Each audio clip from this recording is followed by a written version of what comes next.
Hey, what's going on? Scott here. Ever come across those people who you feel are using you? Or they have an ulterior motive to their actions? Well, by the end of this video, you're going to be able to identify when this is happening to you. I'm talking about manipulators. Right? And what they do is they bring this unwanted negativity into your life. They're constantly causing drama and get you to do these things that you really don't want to do. And quite often you don't realize you're being manipulated until after the fact. So I wanted to share 8 common traits of manipulative behaviour. So next time you're going to be able to stop a manipulator in their tracks. Let's go. So number 1, they compliment you and do nice things. So manipulators will often compliment you to make you feel good, but they do it with the intention to influence you onto their agenda. So what they'll do is they'll often pay you a compliment so they can reel you in and get you in the palm of their hand. And once they have you there, then they can use you for your skills and for your network, your connections, or even for your affection, right? So you might quite often find that they will shower you with gifts, or they'll shout you coffee or lunch, or buy you drinks, and they'll get in there. They'll use that to lower your guard down, and they'll get in there and start leveraging their position to their advantage. So number 2, they like to bitch about, or they'll scheme against other people. So manipulators like to scheme against people, or they'll bitch and carry on to get you on their side. So they do this because they like to influence your opinion so you side with them, right? So for example, they might pit people against each other to create disharmony in the workplace. Or another example would be they'll start spreading rumors about you so they can defame you and then put themselves in a more favorable position. Number 3 is twist your words. So the traits of manipulative people, look out for them when they're twisting your words. This could mean that they're a manipulator.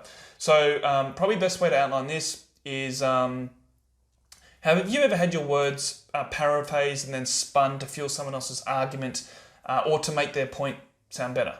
Right, we've all had that. So manipulators twist information to support their argument. Now they can do this directly with you, so they can do it while they're actually exchanging dialogue with you, but they can also do this when you're not around. So you're not really there to correct them or to, to debate what they're saying to other people, right? But it can happen either way. So look out for people that are twisting your words. The 4th trait of a manipulator is they play on your emotions. So a manipulator might play on your emotions for some sort of benefit or gain. Now, what they'll actually do is they'll show you love and they'll show you affection without really the authenticity there. Because they're purely just doing this to gain advantage. So they might be doing this to get money out of you, or use you for your connections, or they will maybe want some of your belongings. Whatever it is, right? They're using it to create some sort of edge. They can also use jealousy. So they might actually play on someone else's emotions to pretend that they say like them to make you jealous. Yes, number 5 trait of manipulative behavior is they like to play victim, and they will do this on purpose just so they get your attention or get whatever they need. So they'll pretend to be hurt, or they'll pretend to be suffering in some way, or they'll exaggerate a situation just so you feel sorry for them. And what they're actually doing then is they're getting the attention from you. You're much more inclined to do what they're actually wanting you to do, their ulterior motive. Once they're hurt, or they've established that position where you're like, oh, you check in, are you okay? Because you feel bad. Boom, they've got you in the palm of the hand. Then they can actually go after what they want. Your guard is down, you're much more inclined. Number 6 trait of manipulative behavior is they will give you ultimatums. So they'll give you ultimatums to choose between the lesser of 2 evils, right? So forcing you into the ulterior motive, where they want you to go. They'll give you 2 options, the lesser of 2 evils, to make you choose. So an example of this might be, let's just say you're in a relationship. There's a couple, and one of the couples, they do not like your friends. So they'll give you an ultimatum so there'll be someone that you don't like, and they'll give you an ultimatum between your friends and yourself.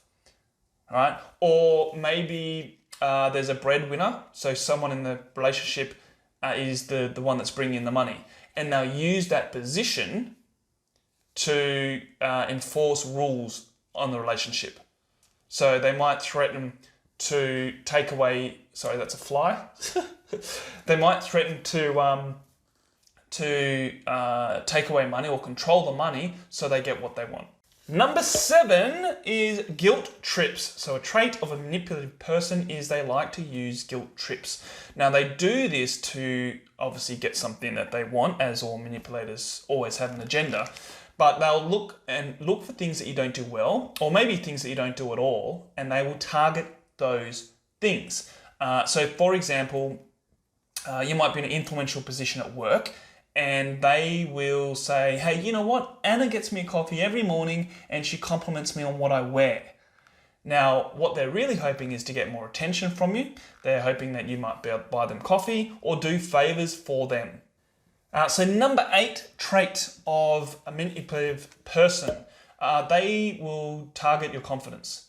So what they'll actually do is they will purposely target certain areas to lower your self-esteem. They'll do this to make you more weak and vulnerable. So then once they got you in that position, they can then impose their ideas, they can impose their desires or whatever their plan is. They can put that on you when you're in a weaker position, right? So an example of this is, I used to go to a certain gym back in the day, and there was a personal trainer who would always, I watched him, he joined the gym and I watched his tactics, and he'd go up to people and he'd be saying things like, usually it was people that had just sort of started the gym, but he'd go up to them and say, oh, you're never going to get any biceps if you're going to work out like that. Or, oh my God, look at your chicken wings. Or some of the stuff, he would just really just sledge them, right? Put them in a position where they're self-doubting, they're not feeling good at all. And then immediately after he gets him in that position, he then presents himself as the hero, himself as the solution. And it's a really low tactic, but one that he used, and to be honest, it was effective for him, but it was very low indeed. So you want to be out on the lookout for this type of manipulative trait as well. So really important, as you can see, to understand what these traits are of a manipulator. But okay, what do you do once you've actually identified someone as a manipulator? How do you handle them? What's the best way to actually deal with them once you've identified them? Well, make sure you check out this video here that I've filmed previously, because that is going to tell you exactly how to do that, and the two videos go hand in hand. This one about the traits, great. Now what about how I deal with them? So check that video out next. Don't forget to hit that subscribe button and notification bell if these are the types of videos that you like. I'm all about mindset, habits, and really just making you become a better person all around. So hit the subscribe button below and the bell so you get notified each week. Catch you in this next video.